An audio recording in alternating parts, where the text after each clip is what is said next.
Namaste, welcome to Edu9 Career Guidance, Josh Innovations Private Limited, Edu9 Overseas Consultancy. ఈ రోజు మనం ఈ వీడియోలో Kaloji Narayanarao university of health sciences నుంచి రిలీజ్ అయిన అప్డేట్ అయితే చూద్దామండి.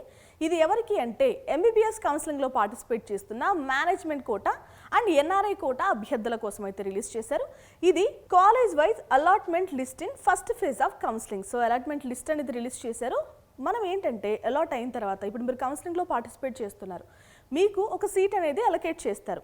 అది మీకు రావాలి అంటే మీరు యూనివర్సిటీ ఫీజు ఏదైతే ఉంటుందో అది పే చేసిన తర్వాత డౌన్లోడ్ చేసుకోవాలి. ఆ డౌన్లోడ్ చేసుకున్న దాంట్లో ఇన్ఫర్మేషన్ ఏముంటుందంటే మీకు ఏ కాలేజ్లో సీట్ వచ్చింది అనేది ప్రొవైడ్ చేస్తారు. మనం ఆ కాలేజ్కి వెళ్ళి రిపోర్ట్ చేయాలండి. సో దాన్ని రిపోర్టింగ్ అనొచ్చు, జాయినింగ్ అనొచ్చు.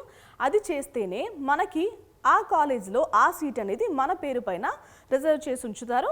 లేదు అంటే మీరు ఈవెన్ డౌన్లోడ్ చేసుకోకపోయినా కూడా ఆ సీట్ అనేది సెకండ్ ఫేజ్ ఆఫ్ కౌన్సిలింగ్లో వేరే వాళ్ళకి ఇచ్చేస్తారు. ఓకేనా? ఖచ్చితంగా కౌన్సిలింగ్లో పార్టిసిపేట్ చేసిన అభ్యర్థులందరూ కూడా డౌన్లోడ్ చేసుకోవాలి. డౌన్లోడ్ చేసుకున్న తర్వాత కాలేజ్కి వెళ్ళి రిపోర్ట్ కూడా చేయాలి. ఓకేనా? సో మనకి కాలేజ్ వైజ్ అన్నాం కదా. First Apollo institute of medical sciences and research Hyderabad, ఈ కాలేజ్కి సంబంధించిన మేనేజ్మెంట్ కోటా, ఎన్ఆర్ఐ కోటా అభ్యర్థుల యొక్క డీటెయిల్స్ అయితే ప్రొవైడ్ చేశారు.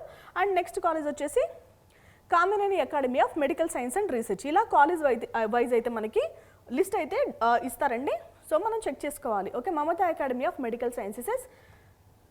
సో ఇలా మొత్తం వచ్చేసి 68 పేజీలతో లిస్ట్ అయితే రిలీజ్ చేశారు. సో మీరు మీ హాల్ టికెట్ నెంబర్ ఇందులో ఉందా లేదా చెక్ చేసుకోండి. ఓకేనా?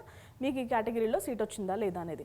ఇంకొక అప్డేట్ ఏంటంటే మనం సెప్టెంబర్ 30 సాయంత్రం 3 గంటల లోపు అయితే కాలేజ్కి వెళ్ళి రిపోర్ట్ చేయాలి. ఓకేనా? రిపోర్ట్ చేయకపోతే కనుక మనం ఆ సీట్ని కోల్పోయినట్టే, వేరే వాళ్ళకి అలొకేట్ చేసిస్తారు నెక్స్ట్ ఫేజ్ ఆఫ్ కౌన్సిలింగ్లో. ఓకేనా? ఈ సీటు మీకు నచ్చినా నచ్చకపోయినా రిపోర్టింగ్ అనేది కామన్. నచ్చకపోతే మనం సెకండ్ ఫేజ్ ఆఫ్ కౌన్సిలింగ్కి అప్గ్రేడ్ అవుతాం. నచ్చింది అనుకోండి సెల్ఫ్ డిక్లరేషన్ ఇచ్చుకుని ఈ కాలేజ్లోనే ఉంటాం. ఓకేనా?